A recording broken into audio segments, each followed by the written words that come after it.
بسم الله الرحمن الرحيم. الرحمن علم القرآن.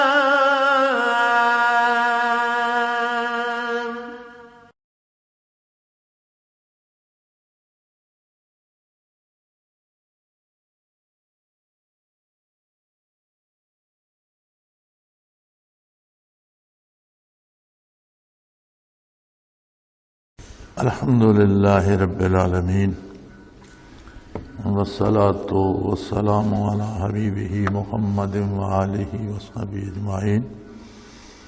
أعوذ بالله من الشيطان الرجيم. بسم الله الرحمن الرحيم.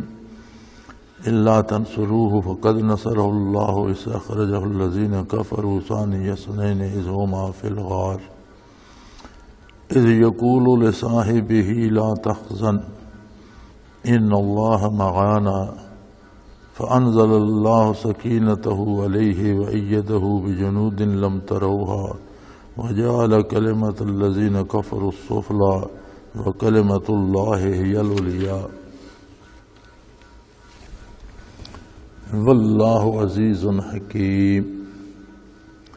انفروا خفافا وثقالا وجاهدوا بأموالكم وأنفسكم في سبيل الله ذالکم خیر لکم ان کنتم تعلمون.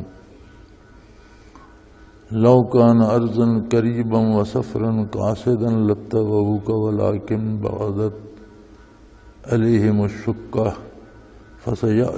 وسیحلفون باللہ لو استطعنا لخرجنا معاکم یہلکون انفسهم واللہ یعلم انہم لکاذبون. اللهم سبحانك لا علم لنا إلا ما علمتنا إنك أنت العليم الحكيم. مولاي صل وسلم دائما أبدا على حبيبك خير الخلق كلهم. پچھلے جمعۃ المبارک پہ یہ آیت کریمہ چل رہی تھی اور ہم یہاں پہنچے تھے یقول لصاحبہ لا تحزن ان اللہ معنا. جب نبی کریم صلی اللہ علیہ وآلہ وسلم نے اپنے ساتھی، اپنے دوست، اپنے رفیق سے فرمایا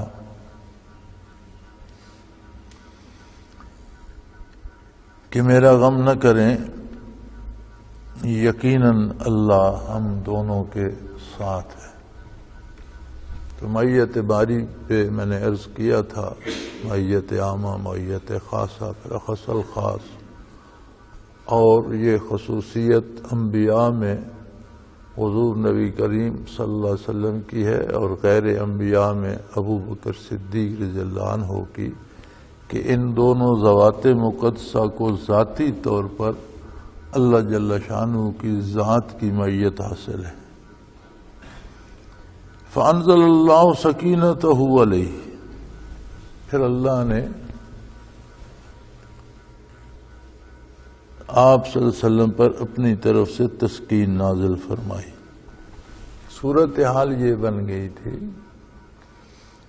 کہ مشرکین مکہ تلاش کرتے کرتے غار ثور کے پاس پہنچ گئے، دروازے پر کھڑے تھے. روایات میں ملتا ہے سیدنا ابو بکر صدیق رضی اللہ عنہ فرماتے ہیں کہ حضور میری گود میں سر مبارک رکھ کر آرام فرما رہے تھے اور میں بیٹھا تھا اور مجھے کفار کی ٹانگیں باہر چلتے پھرتے نظر آ رہی تھیں اور میں ڈر رہا تھا کہ اگر انہیں جھک کر جھانکا تو یہ ہمیں دیکھ لیں گے.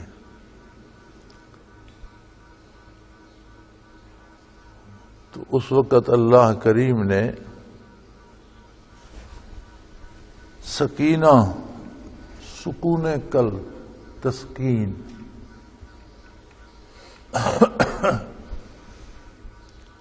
اعتماد علی اللہ اور دنیاوی اسباب کے خوف سے آزاد، دنیاوی مصائب کی فکر سے آزاد کر دیا اور اپنی طرف سے ایسی تسکین نازل فرما دی کہ کوئی فکر نہ حضور صلی اللہ علیہ وسلم کو رہی، نہ سیدنا ابو بکر صدیق رضی اللہ عنہ کو اور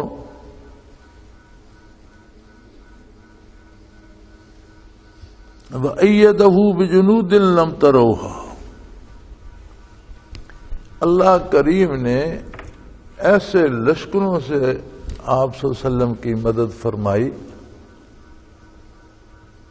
جو عام فطری طور پر عمومی آنکھ کو نظر نہیں آتے، یعنی فرشتوں کے لشکروں کے لشکر نازل فرمائے۔ جنود جمع کا صیغہ ہے، بہت سے لشکر، کتنے اب یہ نہیں اللہ نے بتایا جل شانہ، جمع کا صیغہ استعمال فرمایا کہ بہت سے لشکر ایسے نازل فرما دیے جو امور عادی میں عام طور پر انسانی آنکھ کو نظر نہیں آتے، یعنی فرشتوں کے لشکر نازل فرما دیے۔ پھر وہ ایسا قادر ہے کہ مکہ کے مشرکین کی ساری قوت، ابو جہل خود ہم رکاب تھا، ساتھ تھا، اور اس کے ساتھ دوسرے لوگ تھے، سرکردہ بھی اور نوجوان بھی، کھوجی بھی ساتھ تھے، تلاش کرتے کرتے وہاں پہنچ گئے۔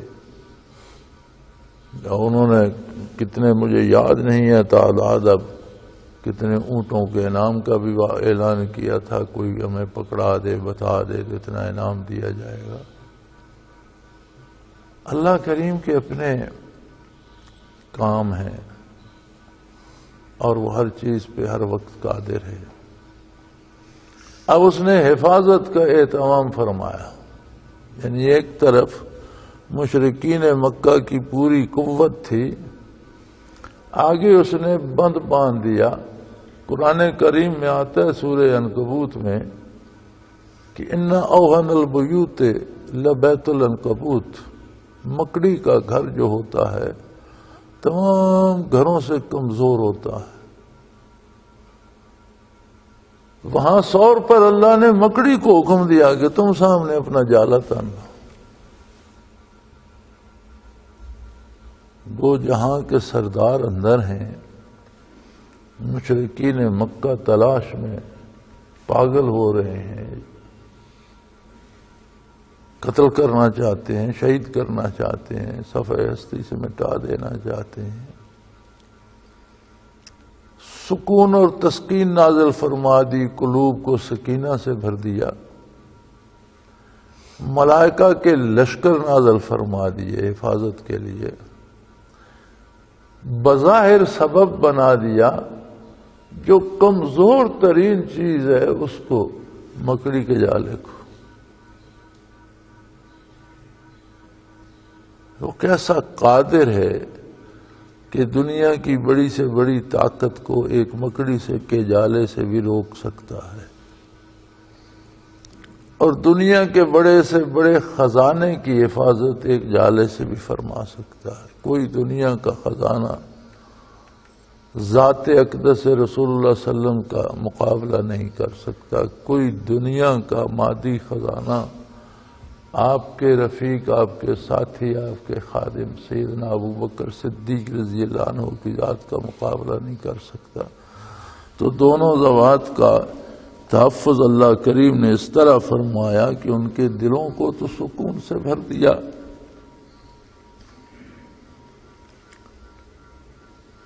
اور ایدہ بجنود لم تروہا، اور ایسے لشکروں سے ان کی مدد فرمائی جو عادی طور پر آنکھوں سے دیکھے نہیں جا سکتے، یعنی فرشتوں کا ایک لشکر نہیں کئی لشکر نازل فرما دیے۔ مشرکین ناکام لوٹے، حضور نے 2 شب وہاں قیام فرمایا، اور پھر ایک بدوی کو راستہ بتانے والا جو پہلے سیدنا ابو بکر صدیق رضی اللہ عنہ نے کرائے پر لے رکھا تھا اور سانڈنیاں بھی خرید رکھی تھی، تو وہ آگے آگے چلا، اور یہ حضور اکرم صلی اللہ علیہ وسلم اور ابو بکر صدیق رضی اللہ عنہ مدینہ منورہ کو روانہ ہو گئے۔ اب بظاہر صحرا میں ایک بدو کی رہنمائی میں صرف 2 ہستیاں مدینہ منورہ کو رواں ہیں۔ ظاہری آنکھ کے علم میں یہی کچھ ہے، لیکن اللہ کریم فرماتا ہے وہ دونوں تنہا تو نہ تھے، میں نے تو ان کی حفاظت اور ان کی رفاقت کے لیے فرشتوں کے کئی لشکر نازل فرما دیے تھے۔ تو ساری کوشش، ساری قوت، سارے وسائل خرچ کرنے کے بعد مشرکین مکہ ان کا کچھ بگاڑ نہ سکے، نہ روک سکے، نہ گرفتار کر سکے۔ اور راستے پر انہوں نے شاہ سوار دوڑا دیے کہ کہیں سے کوئی خبر لائے، اور یہ جو ہم نے، مجھے یاد نہیں کئی سینکڑے اونٹ تھے یا ہزار اونٹ تھے، مجھے صحیح یاد نہیں، تو اونٹوں کا انعام بھی لے، اور لوگ شہرت بھی چاہتے تھے کہ میں نے گرفتار کرایا۔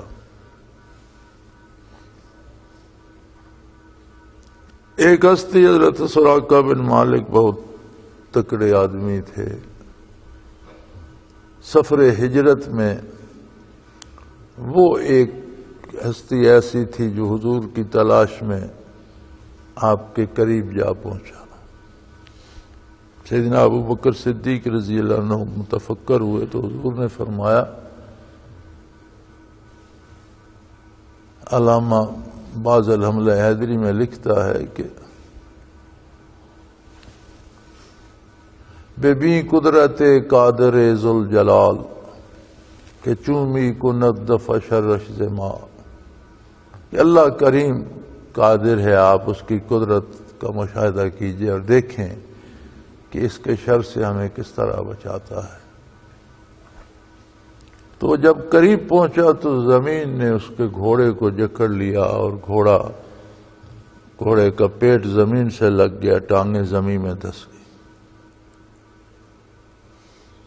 بہت گھبرایا کہ یہ تو کیا عجیب بات ہوگی، تو اس نے پکار کر عرض کی کہ میں معافی چاہتا ہوں، آپ میرے لیے دعا کریں، اللہ مجھے اس مصیبت سے نجات دے دے۔ حضور اکرم صلی اللہ علیہ وسلم نے توجہ فرمائی، زمین نے گھوڑا چھوڑ دیا۔ پھر اسے خیال آیا کہ اتفاق بھی ہو سکتا ہے، زمین پہ کوئی غار ہوگا یا کوئی نیچے ایسی نرم جگہ ہوگی جہاں میرے گھوڑے کے پاؤں دھس گئے تو میں خواہ ڈر گیا۔ اس نے پھر گھوڑا دوڑایا، جب قریب آیا تو پھر گھوڑا زمین نے جکڑ لیا۔ تو اس نے کہا جی میں نے غلطی کی، آپ مجھے معاف فرما دیں، آپ تو کریم ہیں، میں ایک خطا کار انسان ہوں۔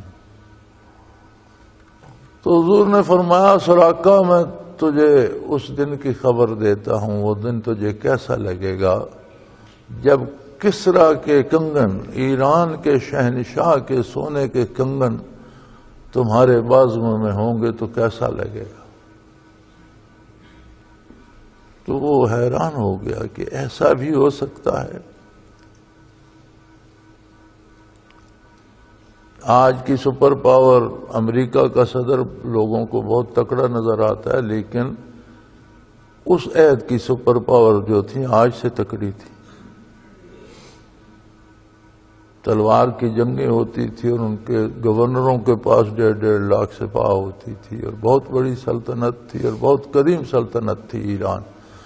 مورخین لکھتے ہیں کہ نوح علیہ السلام کی اولاد جب زمین پر آباد ہوئی اور شہنشاہیت بادشاہت بنی تو ایران کی بادشاہت وہ بادشاہت تھی جو نوح علیہ السلام کے بعد بنی اور مسلمانوں کے ہاتھوں آ کر برباد ہوئی۔ ایک ہی خاندان میں اتنا عرصہ مسلسل بادشاہت چلتی ہے۔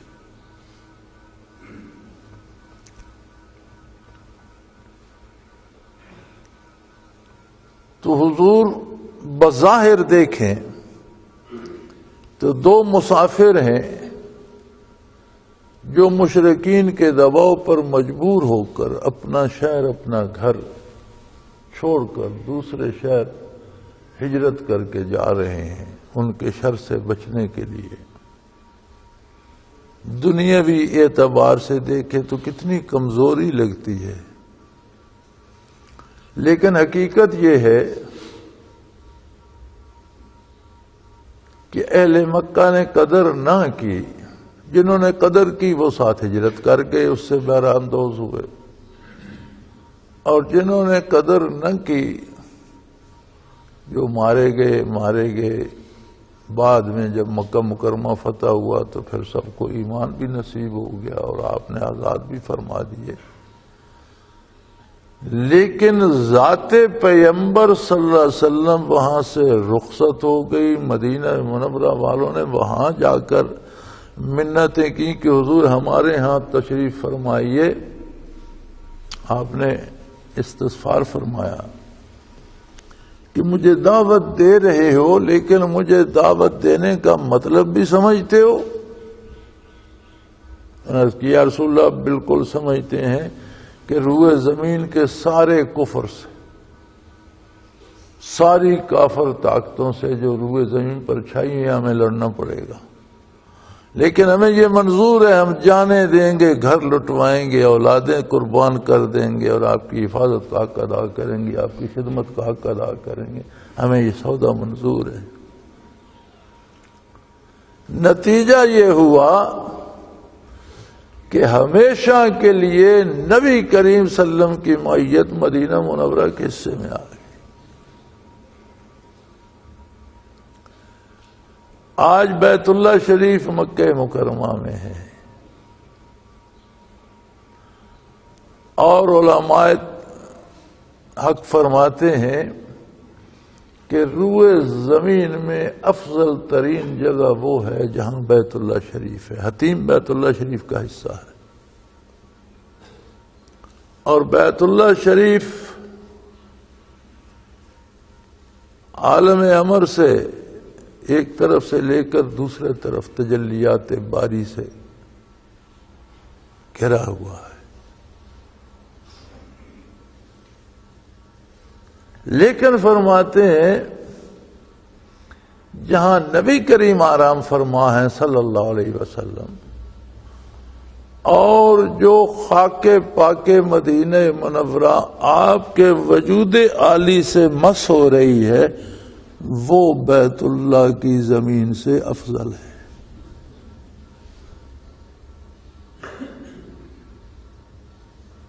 تو بظاہر تو مشرکین مکہ نے سمجھا کہ ہم نے ہجرت پہ مجبور کر دیا، یہ نہ سمجھا کہ ہم تو سعادت سے محروم ہو رہے ہیں اور رحمت دو عالم کو کھو رہے ہیں۔ آج جو بھی مکہ مکرمہ عمرہ کرتا ہے یا حج کرتا ہے پھر مدینہ منورہ جانا واجب ہو جاتا ہے، اس پر اسے ضرور حاضر ہونا پڑتا ہے۔ تو چیزیں جو ظاہری آنکھ دیکھتی ہے وہ کچھ اور ہوتا ہے اور حقائق کچھ اور ہوتے ہیں۔ چیزیں نظر آنے کے اعتبار سے کچھ اور ہوتی ہیں اور اپنے نتائج کے اعتبار سے کچھ اور ہوتی ہیں۔ فرمایا وَجَعَلَ كَلِمَةَ الَّذِينَ كَفَرُوا السُّفْلَىٰ، اللہ نے کافروں کی بات کو خاک میں ملا دیا، ان کی ساری کر و فر اور ان کے انعامات کے اعلان اور وہ سارے خاک میں ملا دیے۔ اور وہی سراقہ جو تلاش کرتا ہوا پہنچا تھا جب کسریٰ کا پائے تخت مدائن فتح ہوا اور اس کے کنگن مال غنیمت میں آئے، سیدنا فاروق اعظم رضی اللہ عنہ نے حضرت سراقہ رضی اللہ عنہ کو طلب فرمایا اور فرمایا یہ تو ہجرت کے روز نبی کریم نے آپ کو عطا کر دیے تھے، بازو آگے کرو میں خود تمہیں پہناؤں۔ سیدنا فاروق اعظم رضی اللہ عنہ نے خود ان کے ہاتھوں میں وہ کنگن پہنائے جو سرکاری طور پر جو شاہی لباس کا حصہ تھے کسریٰ کے۔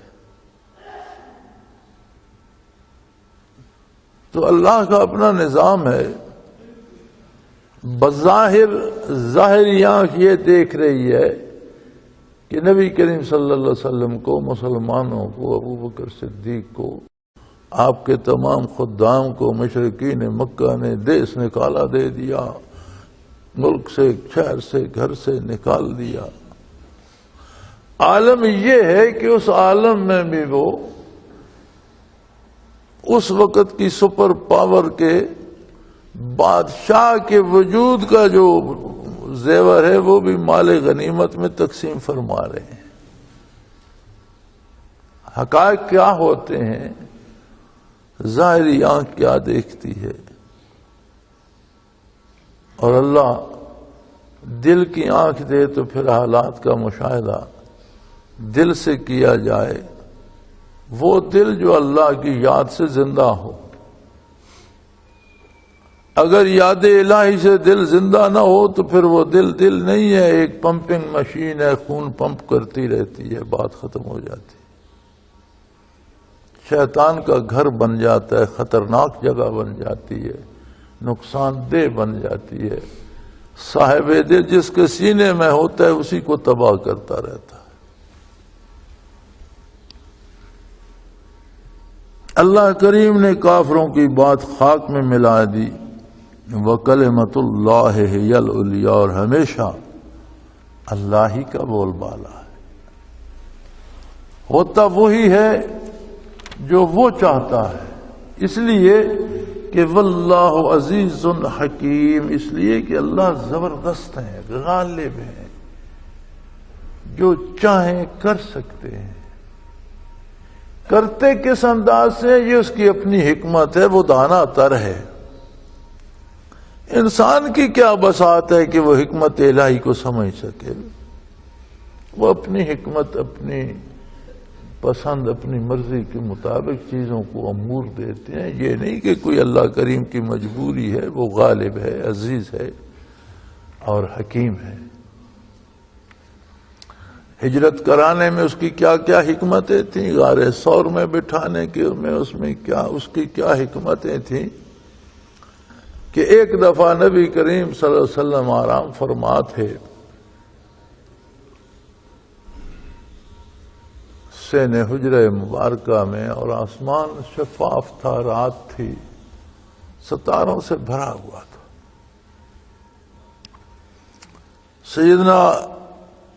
سیدنا عائشہ الصدیقہ رضی اللہ تعالی عنہا نے آسمان کو دیکھ کر عرض کی، یا رسول اللہ، کسی کے نام اعمال میں اس طرح نیکیاں ہوں گی جس طرح اس شب تار میں ستاروں سے آسمان مزین ہے اور کوئی گن نہیں سکتا، اور چمک ہر ایک کی الگ چمک، الگ روشنی ہے؟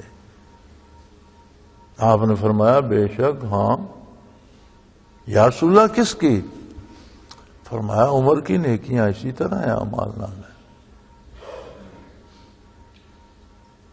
تو انہوں نے عرض کی، یا رسول اللہ میرے والد کی؟ فرمایا ابو بکر کی بات نہ کرو، اسے تو 2-3 راتیں مل گئیں ثور میں، اور ثور کی ایک رات ان سب نیکیوں پر کروڑوں درجہ بھاری ہے، کئی گنا بھاری ہے، تو اسے تو کتنی راتیں ثور کی مل گئیں۔ اب یہ بات سبو سیدنا فاروق اعظم رضی اللہ عنہ تک پہنچی کہ حضور نے رات کو یہ فرمایا ہے۔ وہ روانہ ہو گئے کہ پہلے اس کے سیدنا ابو بکر صدیق تک پہنچے، میں پہلے پہنچ جاؤں۔ وہ سیدنا ابو بکر صدیق کی خدمت میں حاضر ہوئے، ایک سوال لایا ہوں، آپ سے کچھ چاہیے۔ فرمایا بات کرو۔ میرے لیے حضور نے رات یہ فرمایا ہے کہ جس طرح بادل صاف ہو اور آسمان ستاروں سے بھرا ہو، اس طرح عمر کے اعمال نامے میں نیکیاں ہیں۔ آپ نے فرمایا مبارک ہو، حضور نے یہ فرمایا، الحمدللہ، پھر تو بڑی بات ہے۔ کہنے لگے لیکن میں یہ نیکیاں دینا چاہتا ہوں۔ کسے دینا چاہتے ہو؟ کیوں دینا چاہتے ہو؟ آپ کی خدمت میں حاضر ہوں، یہ ساری نیکیاں آپ لے لیں، ثور کی ایک رات کا اجر مجھے دے دیں۔ انہوں نے فرمایا ایسا نہیں ہو سکتا، وہ لمحے جو محبوب کا سر گود میں رکھ کر بیتے وہ دیے نہیں جا سکتے، وہ دینے کی چیز۔ اللہ آپ کی نیکیاں آپ کو مبارک کرے، لیکن معیت رسالت کے وہ لمحے میں کیسے دے دوں؟ آپ رات کی بات، شب بھر کی بات کرتے ہو، ایک لمحہ نہیں دیا جا سکتا.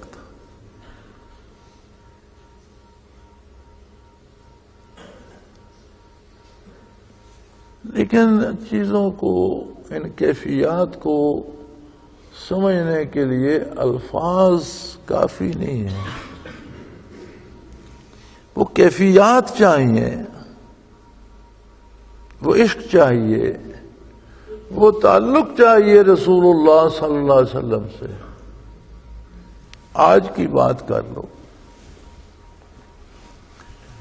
آج کسی کو خواب میں ایک لمحہ زیارت ہو جائے نبی کریم صلی اللہ علیہ وسلم کی، کیا مقام ہے اس کا؟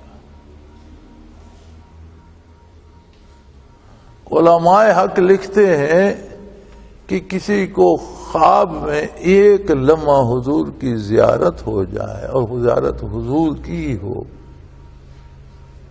اس بات کی دلیل ہے کہ اس بندے کی نجات ہو جائے گی. اس کی نجات کے لیے کافی، اس کی بخشش کا سامان ہو گیا. صدیوں بعد خواب میں ایک لمحہ صورت اطہر نظر آ جائے تو فرمایا اس کی نجات کی دلیل ہے، اس کا خاتمہ ایمان پر ہوگا اور وہ نجات پائے گا. یہ تعبیر لکھتے. خود ذات نبی کریم ہو اور گود میں آرام فرما ہو اور راتیں اور دن بسر ہو رہے ہوں، اب پھر اس کی لذت کون جانے، اس کے مدارج کون جانے، اس کی کیفیات.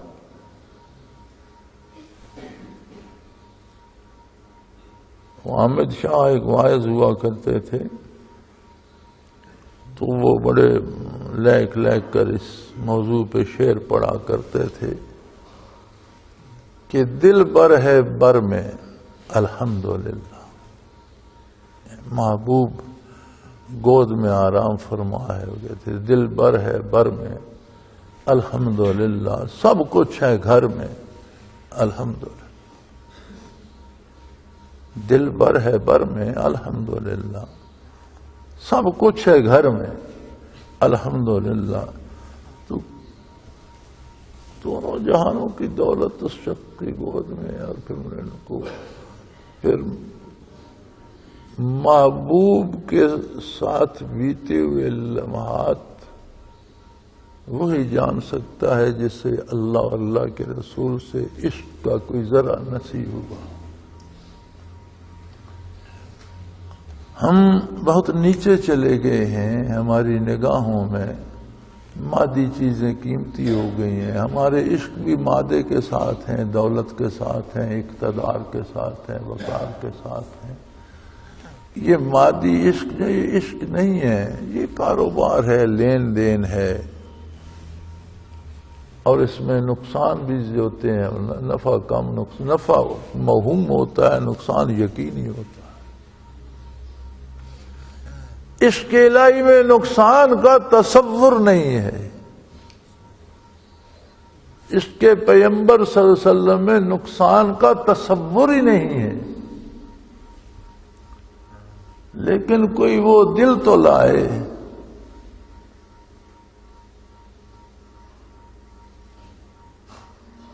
پھر اس دل کو اتنا صاف کرے، اتنا رگڑے، اتنا دھوئے، اس کا زنگ اتارے. جیسے حضور نے فرمایا لِكُلِّ شَيْءٍ سِقَالَةٌ وَسِقَالَةُ الْقُلُوبِ ذِكْرُ اللَّهِ كَمَا قَالَ رسول اللہ صلی اللہ علیہ وسلم. ہر چیز کی پالش ہوتی ہے، زنگ اتارنے کے لیے اس کی کوئی دوا ہوتی ہے. دلوں کا زنگ اتارنے کی پالش اور دوا ہے اللہ کا ذکر.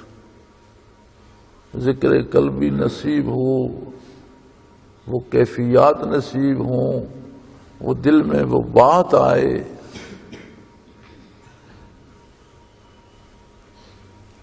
بہرحال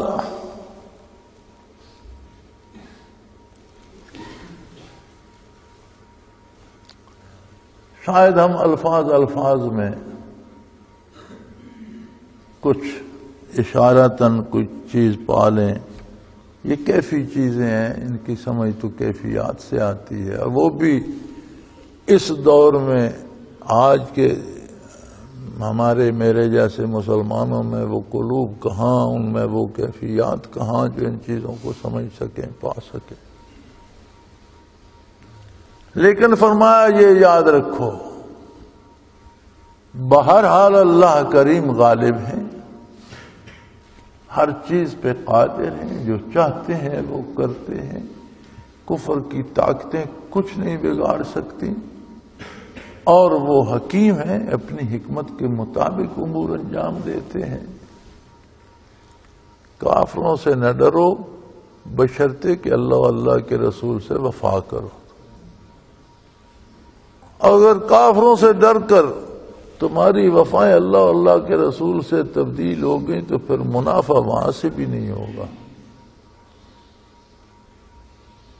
کہ جس کے ساتھ اللہ کی رحمت نہیں ہوتی اس کی دستگیری کوئی بھی نہیں کرتا، اس کی مدد کوئی بھی نہیں کر سکتا۔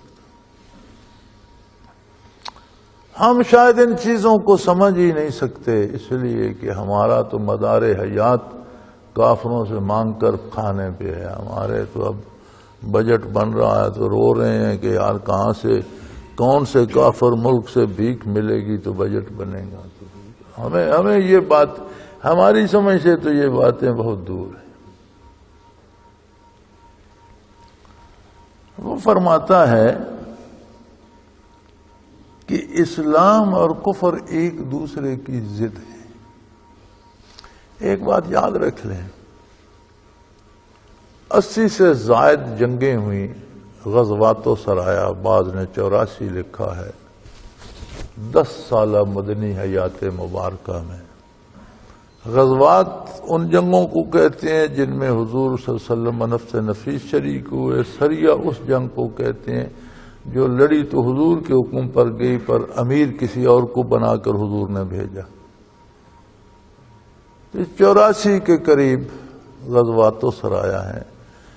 کسی ایک غزوہ یا سریہ میں مسلمان حملہ آور نہیں ہے، حملہ آور کفار ہیں، مسلمانوں نے دفاعی جنگ لڑی۔ پھر اس کے بعد خلافت راشدہ میں 3/4 دنیا کا حصہ فتح ہو گیا، لیکن کیسر نے آ کر دباؤ بارڈر پہ ڈالا اور مسلمانوں کو دفاع کرنا پڑا، اور پھر جنگ ہوتے ہوتے کیسر کی ساری سلطنت اسلام میں آ گئی۔ کسرا نے مسلمانوں پر دباؤ ڈالا، حملہ آور کسرا تھا، دفاع کرتے کرتے مسلمانوں نے کسرا کی ساری سلطنت لے لی۔ تو ساری جنگیں مسلمانوں نے زمین پر قبضہ کرنے کے لیے نہیں، دین کے دفاع اور اسلامی نظام کے دفاع اور اسلامی سلطنت کے دفاع میں لڑی۔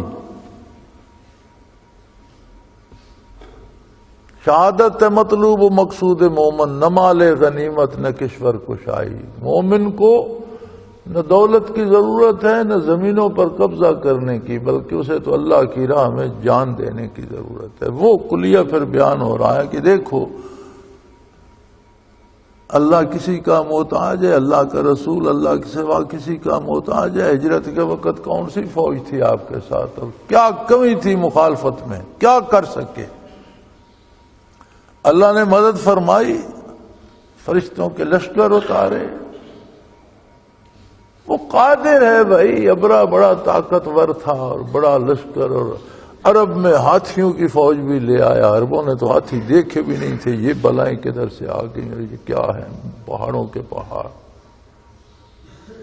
حضرت عبد المطلب حضور صلی اللہ علیہ وسلم کے دادا کا زمانہ تھا۔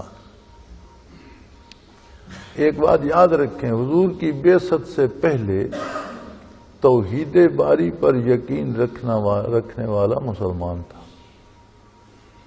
جب حضور نے اعلان نبوت فرمایا تو پھر ضروری ہو گیا کہ توحید و رسالت دونوں کو مانے۔ تو یہ جو نور نامے اور اس طرح کی چھوٹی چھوٹی کتابیں لکھی گئی ہیں، ان پر عجیب عجیب باتیں حضور کے والدین اور دادا کے بارے اور یہ اس طرح کی ساری خرافات ہیں۔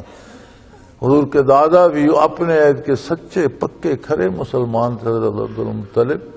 انہوں نے فرمایا کہ ہم لڑ کر اس لشکر کا مقابلہ نہیں کرتے، اہل شہر سے فرمایا شہر چھوڑ کے پہاڑوں پہ چلے جاؤ۔ تو ان کے کچھ اونٹ ابرا کے لشکری لے گئے، تو آپ ابرا کے لشکر میں تشریف لے گئے۔ اسے بتایا گیا کہ اہل مکہ کے سردار عبد المطلب تشریف لائے ہیں۔ اس نے کہا اندر بلاؤ۔ خیمے میں تشریف، اس نے پوچھا فرمائیے کیا بات کرنا چاہتے ہیں؟ انہوں نے کہا میرے کچھ اونٹ تھے 30-40 آپ کے لشکری لے آئے ہیں، میں چاہتا ہوں مجھے میرے اونٹ واپس ملے۔ وہ بڑا حیران ہوا۔ اس نے کہا میں اتنا سفر کر کے اتنی بڑی فوج کے ساتھ آیا ہوں کہ تمہارا یہ خانہ کعبہ گرا دوں، اور میں نے ایک وہاں بیت اللہ تعمیر کیا ہے، لوگ وہاں کا حج کریں، تم اونٹوں کی بات کرتے ہو؟ میں سمجھا تم رئیس ہو مکہ کے اور وہ اس ضمن میں کوئی بات کرو گے مجھ سے۔ انہوں نے فرمایا دیکھ اللہ نے اونٹ مجھے دیے ہیں، ان کی ملکیت میرے پاس ہے، میں اپنی چیز کی بات کرنے آیا۔ وہ گھر جسے تو گرانا چاہتا ہے اس کا بھی ایک مالک ہے، وہ واحد لا شریک ہے، وہ ہر چیز پہ قادر ہے۔ ہمارے بس میں تیرے خلاف لڑنا نہیں ہے، اس لیے ہم نے اسے عرض کر دیا ہے کہ تو اپنے گھر کی حفاظت فرما، ہم سے تو یہ تکڑا ہے۔ وہ بات تجھ سے، وہ معاملہ تجھ سے اس گھر کا مالک کرے گا۔ بڑا حیران ہوا، اس نے اونٹ دلوا دیے۔ صبح جب لشکر کو کوچ کا حکم دیا، ہاتھیوں اور جان بازوں اور شاہ سواروں کو، تو اللہ نے کمزور ترین پرندہ ابابیل بھیج دیے، اور انہیں کوئی ایسے عجیب کنکر دیے کہ ہر پرندے کی ایک کنکر چونچ میں ہوتا تھا، 2 پنجوں میں، وہ چھوٹی چھوٹی کنکریاں اوپر سے چھوڑتے تھے، جسے سر میں لگتی تھی پاؤں تک 2 ٹکڑے کر دیتی تھی، اور جس ہاتھی کو لگتی تھی اسے چیر دیتی تھی، اور ان میں تعفن پیدا ہونا شروع ہو جاتا تھا اور فوراً چھالے بن جاتے تھے اور پورا لشکر تہس نہس ہو گیا۔ اس نے ابابیل بھیج دی کہ تمہارے پاس ہاتھی ہیں، بڑے سے بڑا جانور، میں چھوٹے سے چھوٹا پرندہ بھیجتا ہوں، تو وہ قادر ہے، ہوگا وہی جو وہ چاہے گا۔ تمہاری ذمہ داری کیا ہے؟ انفروا خفافا وثقالا وجاہدوا باموالکم وانفسکم فی سبیل اللہ ذالکم خیر لکم ان کنتم تعلمون۔ تمہارے پاس تھوڑا سامان ہے، سامان جنگ کم ہے، راشن کم ہے، سواریاں کم ہے، افرادی قوت کم ہے، اللہ کی راہ میں نکل پڑو۔ وثقالاً، تمہارے پاس قوت زیادہ ہے، طاقت افرادی قوت بھی ہے، مال بھی ہے، اسلحہ بھی ہے، تو بھی اللہ کی راہ میں نکل پڑو۔ جو وسائل پاس ہیں کم ہیں تو بھی، زیادہ ہیں تو بھی، جاہدوا باموالکم وانفسکم، اپنے مال سے بھی اور اپنی جان سے بھی اللہ کی راہ میں جہاد کرو، فی سبیل اللہ، کسی سے بدلہ لینے کے لیے نہیں، کسی کو شکست دینے کے لیے نہیں، اللہ کی راہ میں حق کے قائم کرنے اور ظلم کو مٹانے کے لیے، باطل کو روکنے اور حق کے تحفظ کے لیے، غریبوں کے حقوق کے تحفظ کے لیے، ظالم کو ظلم سے روکنے کے لیے اللہ کی راہ میں مال بھی خرچ کرو، جان جاتی ہے تو جان بھی خرچ کر دو، یہ جہاد ہے۔ یہ جہاد نہیں ہے کہ مسجد میں بم پھینک کر نمازیوں کو مار دو، ناراض حکومت سے ہو تو گلی کوچے میں جاتے لوگوں کو گولیاں چلا کر قتل کر دو، یہ جہاد نہیں۔ بجلی بند ہو گئی، احتجاج کرنا ہے تو جو سڑک پر مسافر جا رہے ہیں ان کی گاڑیاں توڑ دو، اور جو مکان ہے وہ جلا دو، اور دفتر توڑ دو، اور دفتر میں جو لوگ بیٹھے ہیں ان کو مارو، یہ کون سا طریقہ ہے بھائی؟ ان لوگوں کا کیا قصور ہے؟ مسافروں کا کیا قصور ہے؟ غریب آدمی کا کیا قصور ہے جسے مار رہے ہو؟ تو ہم تو یہ آوارہ ہو گئے ہیں نا۔ جہاد ایک بہت خوبصورت نام ہے جو اپنی ذات سے شروع ہوتا ہے۔ پہلے تو جہاد یہ ہے کہ اپنے آپ کو دین کے تابع کرو اور اپنی برائیوں سے توبہ کرو اور چھوڑ دو۔ پھر تمہارے بس میں، تمہارے ارد گرد جو برائی ہے جو تمہارے بس میں ہے اسے مٹاؤ، مٹا نہیں سکتے تو اس سے الگ ہو جاؤ۔ پھر جا کر قومی اور ملکی سطح کی بات آتی ہے. تو جب اس ملکی سطح کی بات ہے تو فرمایا اسباب پہ بھروسہ نہ کرو، مسبب الاسباب پہ بھروسہ کرو. تمہارے پاس وسائل زیادہ ہیں تو بھی کم ہیں تو بھی اللہ کی راہ میں نکل پڑو. ذالکم خیر لکم ان کنتم تعلمون، اگر تم بات سمجھ سکو تو یہ صورتحال تمہارے لیے سب سے بہتر ہے. سارا وسائل کو ترک بھی نہ کرو، سارا بھروسہ بھی وسائل پہ نہ کرو، جو پاس ہے وہ لے کر اللہ کے لیے خلوص سے اللہ کی راہ میں نکل پڑو. جان جائے چلی جائے، مال جائے چلا جائے، فائدہ تمہارا ہی ہوگا. جان کی بھی قیمت لگ جائے گی اور اتنی لگ جائے گی تم سوچ نہیں سکتے. مال کا بھی بدلہ مل جائے گا اور اتنا مل جائے گا جو تم سوچ نہیں سکتے. ذالکم خیر لکم، تمہارے لیے یہی بہترین راستہ ہے.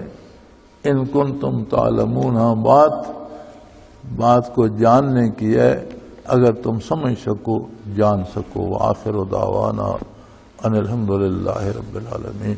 اللہ اللہ اللہ اللہ اللہ اللہ اللہ اللہ. حضرت امیر محمد اکرم آوان مد ذلہ العالی دارالعرفان منارہ ضلع چکوال میں سالہ سال سے قرآن و حدیث کے اوپر خطابات کر رہے ہیں اور سلسلہ نقشبندیہ اویسیہ کے مطابق لوگوں کو ذکر الہی کی تربیت دے رہے ہیں. وہ قرآن پاک کی تفسیر ترتیب وار بیان کر رہے ہیں. تفسیر قرآن کو وہ موجودہ ملکی اور بین الاقوامی حالات کے مطابق بیان کرتے ہیں. موٹر وے سے کلر کہار کے انٹرچینج سے نکلتے ہوئے کلر کہار کی جھیل سے ہوتے ہوئے میانی، بوچھال اور نورپور سے گزرتے ہوئے دارالعرفان منارہ پہنچ سکتے ہیں. حضرت امیر محمد اکرم آوان نے بچیوں اور بچوں کی دینی اور دنیاوی تعلیم کے لیے سقارہ اکیڈمی کے نام سے ایک درسگاہ بھی قائم کی ہے، جس کا افتتاح ملک پاکستان کے صدر جنرل محمد ضیاء الحق نے اپنے دست مبارک سے کیا تھا. وہ تمام احباب جو اسلام کی طلب رکھتے ہیں ان سے گزارش ہے کہ دارالعرفان منارہ ضلع چکوال میں امیر محمد اکرم آوان صاحب کے خطابات سے مستفید ہوں. وہ ہر جمعے کو نماز سے پہلے بیان فرماتے ہیں. ہر ماہ کی پہلی اتوار کو ماہانہ اجتماع ہوتا ہے جس میں آپ خصوصی خطاب فرماتے ہیں اور پاکستان کے چاروں صوبوں سے احباب اس اجتماع میں شرکت کرتے ہیں. اس کے علاوہ یہاں سال میں 2 مرکزی اجتماعات بھی ہوتے ہیں. ایک رمضان المبارک میں اعتکاف کا اجتماع اور دوسرا جولائی اور اگست میں 40 دن کا اجتماع ہوتا ہے جس میں روحانی تربیت کی جاتی ہے. اپنا خون سیماب دے کر اتنا ہم کر جائیں گے، نام آقا کا چمن میں پھر رقم کر جائیں گے.